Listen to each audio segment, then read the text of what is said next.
mais espoir ezali sous-souté. Espoir ezali sous-souté. Mokonzi au décevoir.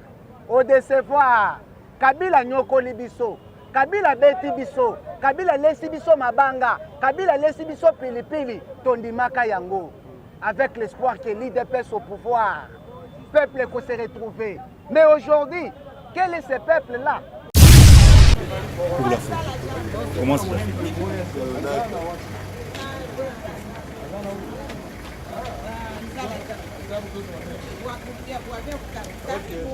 Bonsoir, bonsoir. Bonsoir.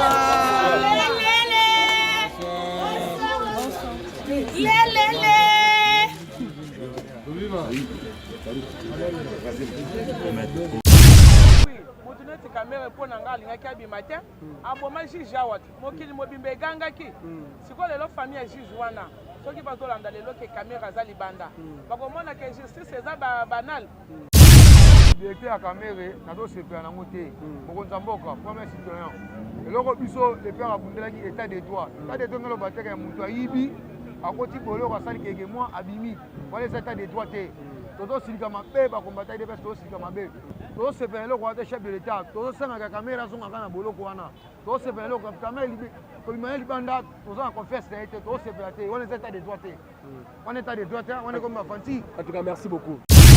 Oui, Roger le combattant, dans la kanda ya kosakanate. Kamere ayibi ba mbongo ba millions. Ayibi ba millions. 23 collaborateurs et à président de la République. Bazara empoisonné. C'était qui? Kamere. Tomanda koloba yango. Bokate lié 20 ans de prison. Abeti même pas à moitié. Moitié. Même pas un tiers. Il y a peine à y. Sikoyo, liberté provisoire. Par rapport à quoi? Après 1 an et demi, 20 ans pour catelier. Bon, on va expliquer Bissoni. On dit que la justice élève une nation. Mais, dans mon Sikoyo à Congo, la justice congolaise nuire. Nous, le peuple congolais. Comment expliquer? Ezalaka 20 ans. Un Burundais. Pour expliquer Bissoni, justice congolaise est compétente. Je le dis, je le confirme. En tout cas, laisse tomber. Méchant mort dans un ango. Ya mawa. Et ça mawa. Mais à l'époque, il y a 18 ans, tout le monde a bâché coco. Alors, sous ma makila zo bimae, mais babimi ça a été. Tout le monde a frère qui dit on va zo bien babimisa ba monter ba beta prison ba beta ba peine muta beti ba 20 ans bon mon juge on a kufa bon si ko bateau ba famille na ba kuba ba kufa ki et bon juge wana o ya kufa na ba no samsa kamere pour expliquer famille na nini ma trop.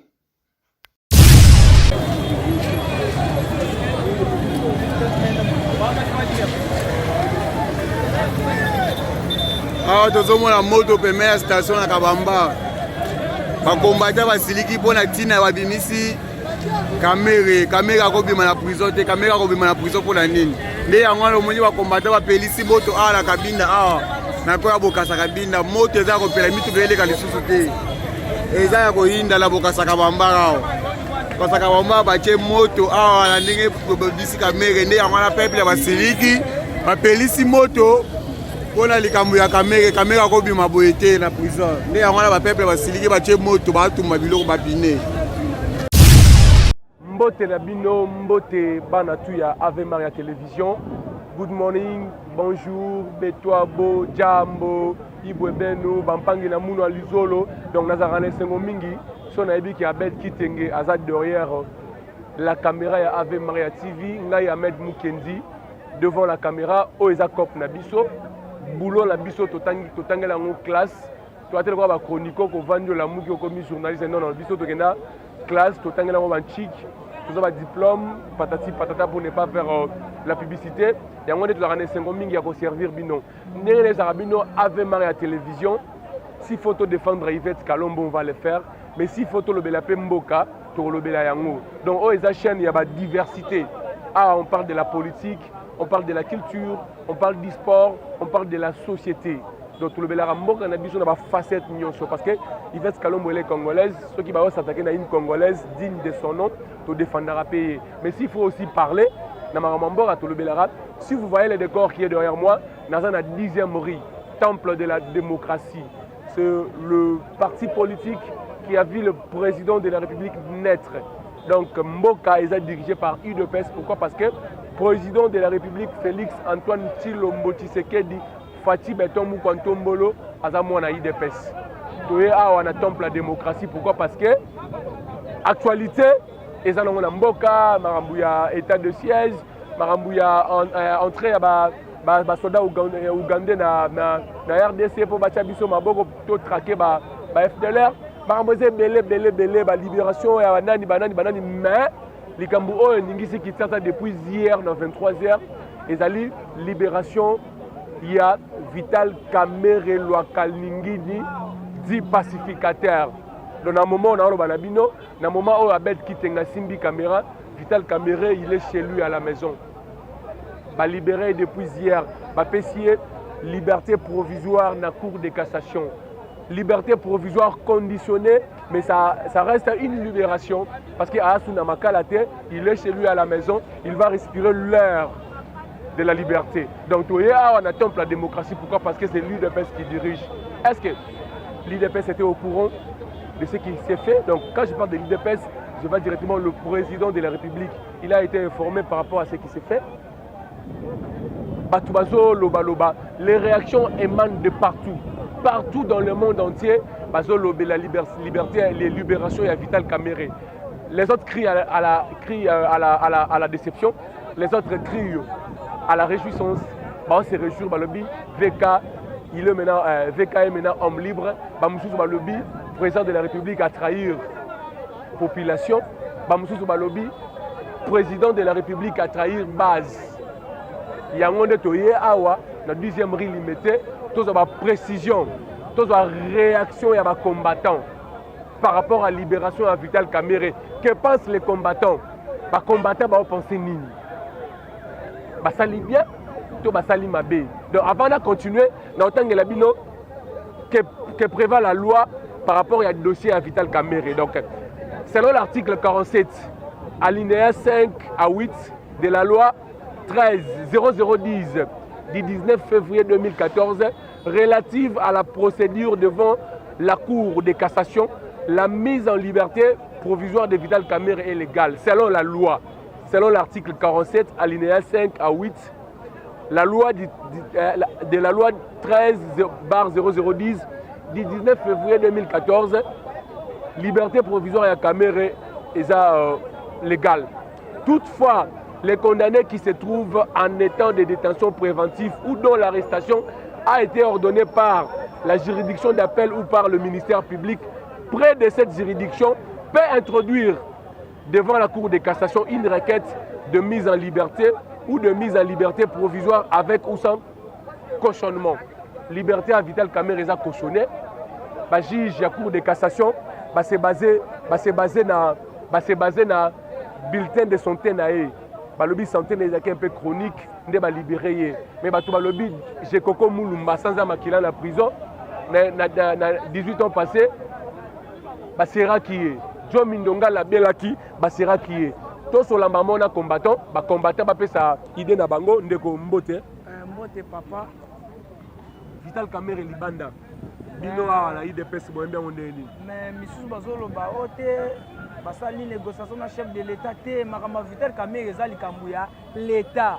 Eza ni IDPS ni chef de l'état eza nde l'état. Tango sali oyibi mbongo ya l'état osamba nani.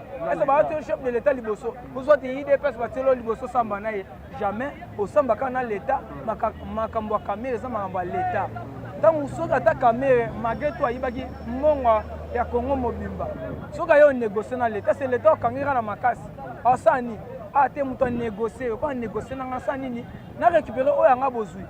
Mboka moko te muto yiba mbongo ya l'état azwango balakisa na média ta mbongo ya l'état yango yo. Jamais ata na ba France ane salama te. Par là tu veux dire que mbongo oyo et les gars na 100 jours l'état déjà récupéré. Bon normalement caméra talisi makambo na tali te na mikufa pamba likambo ezanga ntina na négocie na l'état makambo to banégociaka ntango oye na l'état te par rapport bambongo nayibaki ezala nayibaki ezala nayibaki te mais isuffit nasala nini nazongisi parta mbongo ota nini nabima parce que naza mpe na maladi lelo kaka soki lelo caméra daye bakoloba nini fatia bomi caméra bana langage mibale eloko esala bango bayebi politique te bazali bacommerçant to bayebisaki bango vous allez nager bokonager batia tembe o kabunda ye moko nager na parlement ka nzete bakitiaki kabunda ka ya wana mati te toyesaki bango bazali bacommerçant bazali mais quand tu parles de l'état mon cher ami ntango oloba l'état Félix Antoine Tshilombo Tshisekedi aza garant de la nation. Donc c'est lui qui engage l'État congolais. C'est que libération, il y a Kamere. Ce qui est au deuxième moment l'État. C'est que Fatia a au courant que Kamere va libérer. C'est normal. Le Fatia a signé, Zara Neti, et Babé Ngangoni, grâce présidentielle, a signé. Mais tout ça, le ministre, il y a gouvernement, ministre de la justice Azali, de défense Azali, et ça, une négociation. Est-ce qu'il y a le chef de l'État, il y a un message, il y a un Kamere jamais. Et ça, le continent, il y a un Moussala, il y a un Moussala. C'est une négociation entre le ministre de la justice. Donc c'est la comparaison de la liberté provisoire à Kamere. Ils ont mérité de négocier. C'est une négociation. Normalement, c'est une négociation. Oh, négocier juste un déni na bien. Net nga yo sa journaliste. Nga na ba problème na yo. Non négocier na. Asa non négocier exemple neti yo sali kolo chaîne yo kason télévision. Hein? Yo sa kolo yo kason télévision. Parce qu'on a que négocier ndenge ni na 10 miri. Jamais non négocier kana yo kason télévision pour na zali pas l'état attend négocier et ceux qui ont condamné au tika la et pas l'état attend négocier. Mais ceux qui ont condamné au tika la condamné l'état. Mais normalement tant ba condamné yo. Tant on se dit ba peine na yo. Ba osani ba diminuer pe en attendant santé besoin déranger. Osani Eteni tant bakanga keteni. Voilà. Eteni normalement c'est en prison. A piriger boloko na ye mais afana ki na boloko avant na mutafundi azate. Asa mananani. Bino bofundi mutu avandi batin belé na prison. Voilà. Penya ya kate onga itenga na aya kate. Babimisi ote. Lokwa sa mutu na bango. Je te rappelle que Jekoko Mulumba sanza makila bela bare na prison. Mais Jekoko Mulumba zaki makambo ya président. Président outi oleka soi-disant po babengaka ndeko na biso soi-disant o Kabila Kabanga. Toyebele Kabila Kabanga toyebise Hippolyte Kanambe. Papa na bango azalaki camarade ya Musée Kabila. Voilà comment font le dossier Musée. Et on te lobby exemple to pesa makana dossier Kamere. Dossier Kamere. Dossier Kamere. Par lobby selon un journaliste Nathan Boulaka. Selon les échos qui parviennent, population et lobby chef de l'État à trahir Bango. Pourquoi? Parce que procès à 100 jours est qui médiatisé. Batoubakou fois pour un procès à 100 jours. On a paix à son âme le juge Youma, je crois. Paix à son âme, il est mort pour ça. On ne sait pas affirmer des choses pareilles, mais selon les circonstances à Liwana, jusqu'aujourd'hui, l'État a fait la banquette pour éclaircir Bisso à Koufina Nengenini. Mais le lot, comme on dit Vital Kamere, pas médiatiser qui dossier naïe. Pourquoi pas qu'on médiatise la liberté provisoire naïe. Pas ça n'a pas battu que non. Vital Kamere est en voie d'être libéré. Mais tu ne vas pas dire brusquement, un message est un peu partout dans les réseaux sociaux. Vital Kamere est normalement, l'État ça m'a camouflé. Est-ce qu'on a bien ce boyan, on a procès à Kamere. Mais ça par rapport à la justice. Est-ce qu'on a battu chaîne Yaka. Les gens ont un dossier à Kamere. Jamais. À cause de ça, la bonne côté. Soit seulement aussi que on peut s'arrêter à journaliste. Alors ça, la communauté qui est le ministère naïe. Au moins, on a un ministère, on a un juge, jamais on a une caméra. Au moins, tant que ça, ma caméra, c'est une abimisimu. Allez, bien, on va m'aider par rapport à ça. Pour normalement, tout n'y peut pas juge. Abimi n'est pas ça, on va faire ma caméra, on va m'aimer l'ango. Au moins, mais le chef de l'État a m'aimer. Chef de l'État a caméra. Bazana, relation mon côté, ma prison naïe. Chef de l'État a bakini. Bon, la chef de l'État a bakini. Ce qui est chef de l'État na bandi cop, c'est que mutu aza simananga sa nini cop. Pour cop ça la te fonga mon na kata lien ya cop. Est-ce que chef de l'État? Yo moko bakangi maboko no na kata nzungu. Ba manzungu. Parce que bakangi yo, ce que chef de l'État a problème. En tout cas, merci beaucoup par rapport à l'intervention. Mais normalement, tu sais pas la beauté, on peut beaucoup dans la question. Et dans la question, on peut répondre un peu tout bien. Nous, nous sommes médias. Voilà. Na CPLI, ça na kata base. Et là, on a passe à Mbote Nangai, na président Jean-Marc Kabunda Kabundu, maître nageur. Balobi Yonde, aussi charge à combattant. On va le combattant, on va misala telelo, combattant nyos na misala. Même si nous va réclamer la cité. Normalement, nous avons travaillé pour Jean-Marc Kabund, maître nageur. En tout cas, merci beaucoup. Merci beaucoup. En tout cas, les réactions émanent de partout. Avant la deuxième intervenant, na temple ya IDPS, na temple ya démocratie, tout dans la réaction, Bandegwa Poto. Bandegwa Poto vient d'engager les combattants à réagir par rapport à la libération de Kamere. Ndegonanga Lelo, Misapiatalo, Tiabiso réaction à Roger le combattant. Ma réaction, Moussoussou, ils ont un message vocal, Batidelenga côté Bandegwa Poto. Tia Yango pe Bandeko Bayoka Yango, comme ça tout se retrouver après. Au Tchapé, Lelo, au Tchapé, moi, image de libération de Vital Kamere et tout ça, au Tchapé, au Tchapé, Bandeko, oh, le lobby na Boutou, Babimaki sur terrain, Batumbi, Bapiné, pour contester. Je ne sais pas quoi dire parce que les gens parlent d'un langage à la fois. Les gens Bandeko, Moussou, il y a des personnes qui ont un micro, oh, Tcholoba, à défendre dans la Ndengenaye. Les gens Bandeko, Moussou, sont très mécontents par rapport à Vital Kamere. Ils accusent Vital Kamere de tout, selon Bandeko, comme j'ai dit ici. Dossier Oyo, jusqu'à présent, on a un flou. Flou pourquoi? Parce que Vital Kamere a été condamné pendant 20 ans de prison. A sali une année 6 mois, a purgé même pas la moitié, il y a peine naïe. Mais aujourd'hui, moi je ne peux pas me gérer dans la justice, mais aujourd'hui Vital Kamere se retrouve à l'extérieur. C'est que moi je déplore pourquoi. Il y a eu mort d'homme. N'habitez que n'accusé Moutabomi Moutouké. Je pèse bien mes mots. Je n'ai pas dit que non Moutouké-Ngani, Abomi Moutouké-Ngani. Mais il y a un juge, pas un juge président, on a aussi le dossier on est bandeli. Le vieux n'est pas avec nous sur la terre des hommes. Que son âme repose en paix. La mémoire naïe. Bon, mais il faut éclaircir le peuple congolais de dossier Oyo. Parce qu'il y a l'IGF. Le dossier de détournement. Je parle de messieurs sur Bakonga. Bakonga n'est pas ici à Kinshasa. S'il est à Kinshasa, il est recherché. Gracier et puis Nassima Batika Lukaye. Et aujourd'hui, Vital Kamere se retrouve à l'extérieur. Aujourd'hui, moi, dans Bakonga, Zalibanda. Mais il y a aussi des gens qui sont en prison. Oh, bah, ça peut-être. Détournement, oh, bah, ça va être ma bec au lécaté. Mais bah, ça va en prison. Batumoussou va en prison, va kangaye pour Aïba même. Bamoussou va kangaye en prison pour le bana moutou imbécile. Batumoussou va kangaye en prison, à ça, les 3 ans pléniers à Zate. Mais Batou, Bazali, que comme moi, Bimi et Tamboli, Bossambisi, et que non, a détourné mon à l'État, un million. Bakonga, Bokangaye à Brazzaville. Alinga qui m'a bon, Bakangaye à Mongo et Belé à l'État.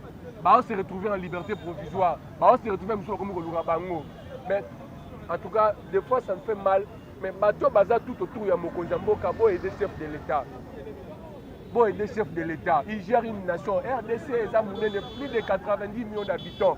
Alors le président Félix, pourquoi Baza n'est pas ministre? Baza n'est pas ministre pour accompagner le chef de l'État. Ministre de la Justice. Au Sali Mukanda, Bokomi, le chef de l'État a gracié Bakonga. Après, il y a Bosutuki. Et c'est normal. Vous avez des intellectuels, vous avez des français dans le monde. Français, on a des français parler comme nous ça bien. En tout cas, et ça passe. Et ça passe. Et ça passe. Ils sont au Kemba, on a des Congo, parce que le boulot est athée, mais ils ont détourné mon à l'État. Donc, comment on a bien au Kakasi? Donc, on a bien au Congo. Papa, il y a Yaraboye. Yaraboye. Et là, c'est la réaction, il y a Bandego Bahana, ma photo à travers ma image, un message vocal comme ça, après tout se retrouver tout ma papa.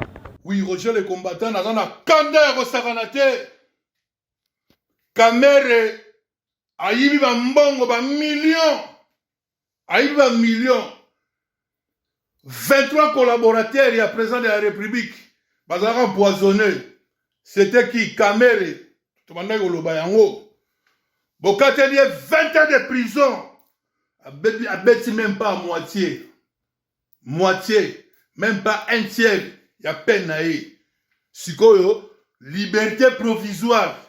Par rapport à quoi? Après 1 an et demi, 20 ans Bokateli. Bon, on va expliquer Bissoni. On dit que la justice élève une nation. Mais, dans mon Sikoyo à Congo, la justice congolaise nuire. Nous, le peuple congolais, comment expliquer Ezalaka 20 ans, un Burundais. Pour expliquer Bissoni, justice congolaise est compétente. Je le dis, je le confirme. En tout cas, laisse tomber. Méchant moko naza nango, ya mawa. Eza mawa. Mais à l'époque, il y a 18 ans, tout le monde a baché coco. Alors, souma makila zo bimae, mais babimisa était. Tout le monde a Frank Dion, bazo bien, babimisa bangote. Bête prison, bête peine. Mta beti bakatele 20 ans. Bon, mon juge, on a coupé. Bon, si vous bateau, ba famille, na ba koufaki. Et bon, juge, on a coupé, na ba no sam sa caméra. Pour expliquer famille na nini. Trop. Merci na Roger le combattant, mon vieux. Nanenga Mikili, Bolandi réaction à Roger le combattant. Bolandi réaction à maman Isabelle. Bolandi réaction à Bandego en Afrique du Sud. Tozongisko Awa, on dirait qu'il y a 10e rue na Kinshasa. Temple de la démocratie. Parti Oyo et Bundé la démocratie. Pendant 35 ans, il y a l'élite. Le lobe a le pouvoir. Mais Makambo et les Kanambo à la biso, des fois ça déplore. On a la chance d'avoir un président d'abord quinois. Bakinois ba fainéant, Bakinois boyé, Bana Congo, Bana Congo, ba président de l'intérieur, Batamboka. Mais aujourd'hui, Dieu nous a fait grâce. On a un quinois à la tête de la nation. Le président de la République Aloba Kiango, Aza président ya Balouba Kakate, ya Bangala Kakate, Aza président ya Congo Mobimba. Même à Tayo, on va dans la Bino, aux hommes à Fati. Ce qui moi, dans la classe Batounier, qui est le président de la République démocratique, comme Félix Antoine Tshilombo Tshisekedi. Donc, comme il combat, nous sommes à 0. Donc, président Fati, à toi qui a la caméra, il président Eli, il président Kingnan, mais dans Mouté Manayo, on dit qu'il y a qu'une seule personne qui engage la nation, c'est Fati Betondego. Aujourd'hui, Kamere se retrouve à l'extérieur. C'est l'actualité. Lui, étant que Congolais, nous avons le casquette à IDPS, étant que Congolais. Tant qu'on apprend que M. Kamere a eu liberté provisoire, réaction dans la chose, là, il y a et à moi, je me suis dit que dans ces pays, tu as la chance. Tout le monde sont des aventuriers. Nous tous allés concourir derrière l'intérêt. En tout cas, ça fait mal. Combattant d'abord, il faut me présenter en tant que combattant. Voilà, combattant. Parce que on a tout donné, et on continue à donner. Vous attendez qu'on vous donne quoi? Les politiciens congolais, l'homme sans constance. Tu parles quelque chose avec son contraire. Luttons contre l'impunité. Instaurer la démocratie, instaurer l'état des droits, donner l'indépendance à la justice, une justice sans constance, une justice sans cœur, une justice sans base. Mais c'est le président. Vous nous avez déçus. Le progrès de la République, les juges de la République, vous nous avez déçus. Et ça, c'est une français. Lingala. En tout cas, vous nous avez déçus. Tous les courage, coup de chapeau à nos frères au Bayembaki ni salité. Sûr et certain, ni salité. Tous eu patience, tondimi zala, tondimi munyoko. Na courage ya kolobake Félix akobongisa mboka. Mboka ngo ekobonga. Na Kamere wazalaki condamné 20 ans, même pas 2 ans. Kamere libanda. Willy Bakonga a détourné éducation ya mboka. Bana na biso ba otanga malamu te. Tozondi ma ba passer ba classe mais ezalaki ya malamu te. On le défend c'est parce que seulement que volonté moko epesamaki. Tondimi avec cette volonté, nous osons croire que les choses pourront bien marcher. Mais espoir ezali sous-souté. Espoir ezali sous-souté. Mokonzi au décevoir. Au décevoir. Kabila nyokoli biso. Kabila beti biso, Kabila lesi biso mabanga, Kabila lesi biso pilipili, tondimaka yango. Avec l'espoir que l'IDPS au pouvoir, peuple peut se retrouver. Mais aujourd'hui, quel est ce peuple-là? Oyo papa Tshisekedi wa Mulumba, akufelaki. Etienne Tshisekedi wa Mulumba, pesifi na ye mobimba. Pour le peuple congolais. Patrice Emery Lumumba Lobaka, Liwananga Lelo, c'est pour le bien-être du peuple congolais. Voilà. Mais c'est le président Tosala qui a prière pour Nayo et votre gouvernement. Bondi mate que ba prière na biso et bongo na malédiction sur vous. Dieu est juste. Na lobaka yango mikolo nyonso.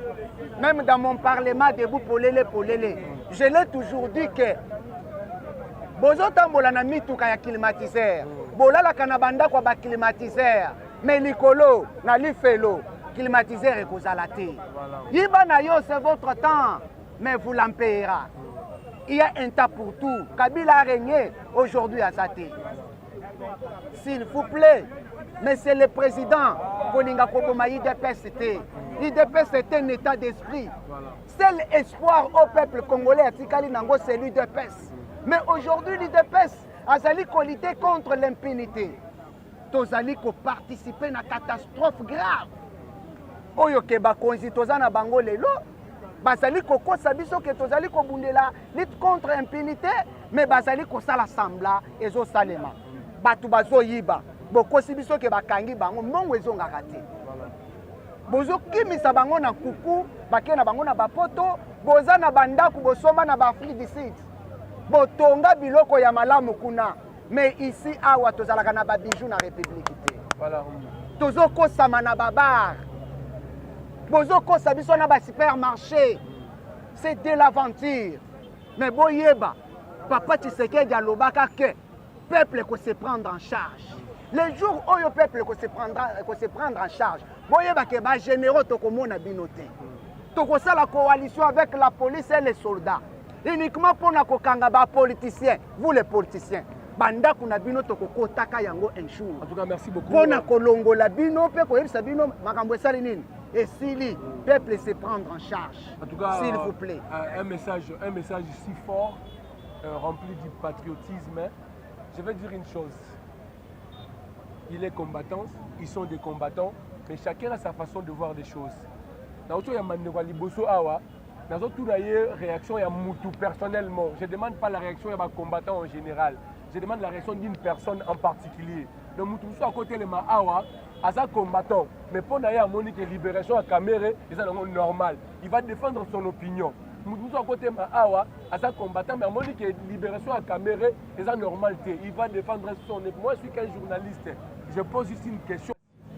Je sais que Antoine Félix Tshilombo Tshisekedi, je sais que Félix Antoine Tshilombo Tshisekedi, c'est le président le plus proche de la population, que la RDC n'a jamais connu. Un président très social, un président toujours à l'écoute de sa population. Président Aurora Mbela Yabana Mboka. Yomoko Rotala, sur 100% Yabana Mboka. En général, Baza me compta combien de pourcents, Baza compta combien de pourcents. Si cette libération des caméras est légale, que Dieu soit loué. Si elle est illégale, bisous sur la Mokili Awa, elle est la ministre de la Justice, elle est la ministre de la Défense, elle est là partout. Donc pour échapper à la justice à Mokili. Mais justice en Zambé va échapper à la montée. Donc nous avons ça le peuple congolais, on a confiance envers Fachi Beton, population ne mute vota qui est. Population ne mute ça qui est pouvoir wana. Population ils ont continué à croire. Alors bah bino ba collaborateur à chef de l'État. Bosunga chef de l'État makambo etambola bien. Donc on a merci. To luka mutu mususu o akoki intervenir. Le champ est papa vous avez un mot à dire. Le champ est libre. Le champ est libre comme ça, batu bakoki ko loba toujours. To luka mutu abet comme ça to fongo la champ to solana bande. Merci à Bet Kitenge.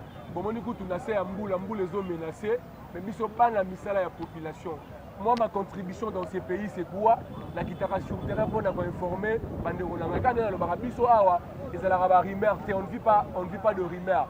Donc, guitare sur le terrain.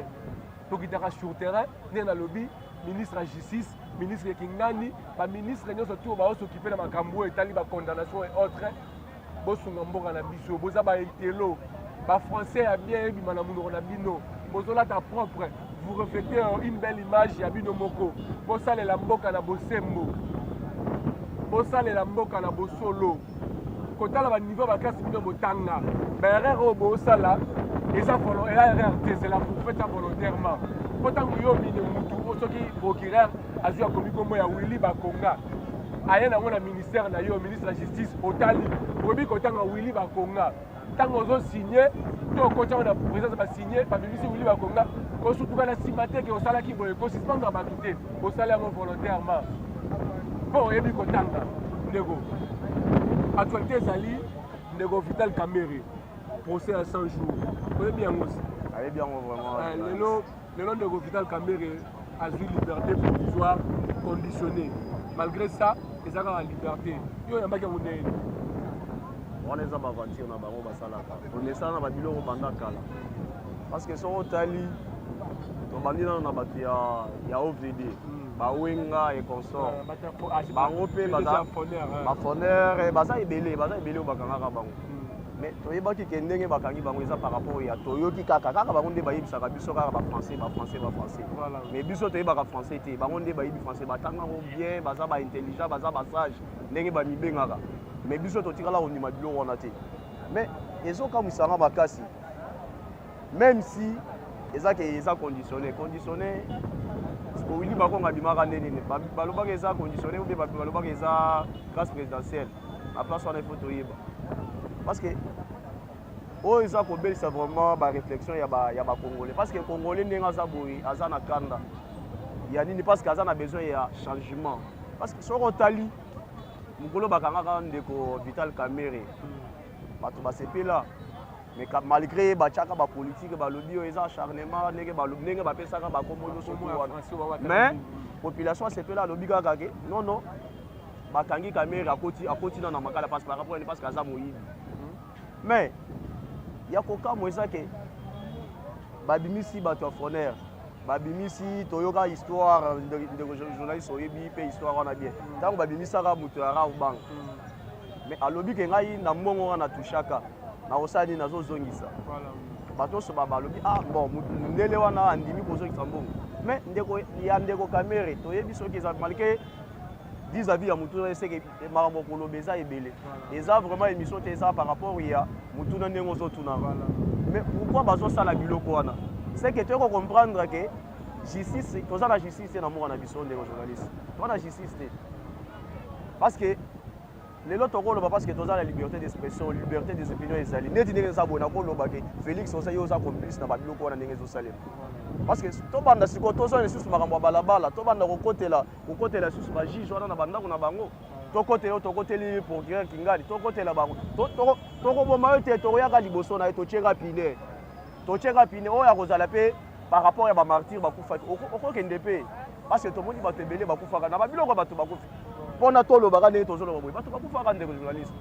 Mais pourquoi bato wana baza vraiment na volonté te baza vraiment na marote ya kokosunga biso oyo parce que soki otali na prison kuna eza kaka bainnocent ya moke kaka tokokende kaka na basiati mais osali likambo te mais omoni kaka o bakangi yo ata soki osalaka eloko moko ya moke mais likambo bakolandela boye ata soki oza na to te mais omona kaka bakondane yo kaka non futa boye mais moto abimisi mwa quelque chose apesi mais nayebi te ya Kamerhe si c'est comme ça tokobandaka kolukaka to bandosalaka bamarche ya à chaque fois so babimisi motu kaka bato ya justoire babanda opesa biso monta ya mbongo bapesi soki esalami bongo te seke tozokende bango ntina suka ndeko toyoki intervention na yo yango donc motuna moko ya suka avanda ntina na yo mpona eza likolo état de droit oyo chef de l'état alobaki yango na prise de pouvoir na ye napomo yango omona état de droit ngoya nango slogan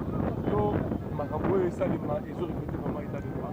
Bon nakoloba ngo nakopesa réponse par rapport au sentiment te état de droit ezoexiste ezomonana na miso mais le problème sikoyo eza ke bato wana eza problème ya confiance eza problème ya bavaleur parce que population ndenge ase sacrifie mingi akufi apesi makila na ye eza mpo abanda obundela par rapport ya valeur ya bato oyo bakozala likolo.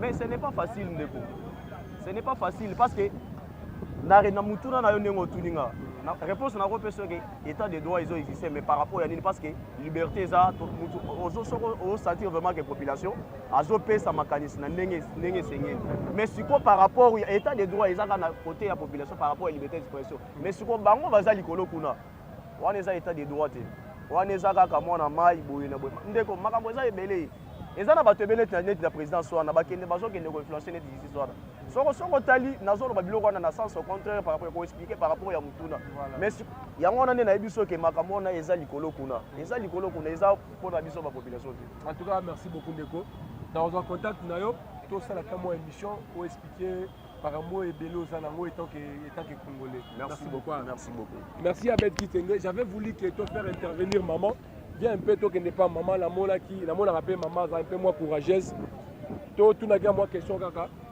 ya mouké toi tu n'as pas maman juste une question maman bonjour juste une question dans perception à moi une minute kaka par rapport il y a libération il y a Vital Kamerhe s'est retrouvé Libanda maman il y a une nouvelle voilà liberté provisoire à Kamerhe. Après tout, tous en état de droit, liberté d'expression. Encore une chose là, à céder, n'engue basenga qui a négocié la justice. Donc vous voyez, c'est reste à vérifier. Voilà. À éviter son lobby ma bien. C'est aux autres bien maman, aux autres bien bien. Ce qui m'a négocié la justice, je suis un peu ignorant. Toi, tu es ignorant. Si tu as négocié la justice, tu as condamné qui a salé qui m'a bâti un rato, garde ça tu vas réduire peine naïe. Va réduire peine naïe. Et puis, maintenant tu caméra pour n'anga linga qui matin. Aboma juge awat. Mo kili mo bimbe ganga ki. Si quoi les famille juge wana. Ceux qui passent dans les loques caméra za libanda. Parce que moi na que justice c'est ça banal. Et boité. Voilà. Et ça qui to côté et ça linga netinga, et ça linga motema passe. So na raisonner juge wana. Et ça linga passe. Caméra za ki mutu moko za ka condamné. Combien de cas sali? Caméra zanani, Namboko. Est-ce de mauvais goût? Est-ce de mauvais goût? Caméra. Ayibi, abomi, appuyé mboka. On a une caméra du matin. En tout cas, nous avons l'état de droit, liberté d'expression. En tout cas, merci beaucoup, maman. Merci. Qui intervention remplie de la féminité. On sent que non, maman, en tout cas, merci beaucoup, Abel Kitenge. Sous une pluie déjà. Déjà, nous sommes arrivés à la fin de notre speech de Poto Beta Masolo. Maintenant, les choses doivent changer dans Mboka Nabiso. Des gros, même sur les darboy. Comment on va t'amener Nambuka Akashi. Patiki Kamerhe, on est en ligne. Liberté à Kamerhe, nous sommes en monté. Pour Nzamboka, premier citoyen. Et là, biso les pères abundela qui état de droit. État de droit, nous battre un monto yibi. À côté de l'eau, ça dit que moi, abimi, voilà les états de droit. Toto Silikama Bé, va combattre des personnes Silikama Bé. Ni ça ici, va créer un juge, pour ça, l'eau remonter, pour ça, on va rater. Et l'eau, nous sommes état de droit de Bundela qui est aux états de droit. Va aussi, tu m'as Koufi, Marambo. Et quelqu'un au fait, va combattre, va Koufi, va blesser. Nous avons une importance, mais si tout le monde a fanti, n'a pas fanti. Maman Kamerhe, Toto se fait en monter. Chaque été, l'eau Kamerhe, n'a pas Konga, bloc, on se fait en monter. Vous voyez, ça, Kamerhe a bien habité. Nous devons condamner 20 ans pour réduire 13 ans. 13 ans, 5 ans, il faut quitter pour libérer. Pour que ça soit un problème. Tout se fait en tant que juge, on va remonter. Tout se fait le chef de l'État. Tout se fait en caméra, on va en bolo. Tout se fait en caméra, comme il banda, tout ça en confesse, tout se fait on est état de droit. On est état de droit, on est comme ma fanti. En tout cas, merci beaucoup. Bon, qui Bandeko va s'exprimer, Abel Kitenge, comme je disais, dans Mboka, il faut changer ma modèle, pour le chef de l'État. Congo est on est tous congolais, on a héritage à la Congo, la biso. Comme la Congo, on a congolais de père et de mère. Donc, américain, français, belge, pour changer ma nationalité. Pour changer ma nationalité. Donc, avec Kitenge, Bandeko va s'abonner massivement, pour liker, pour partager. Tolo Belamboka, merci beaucoup. Ciao.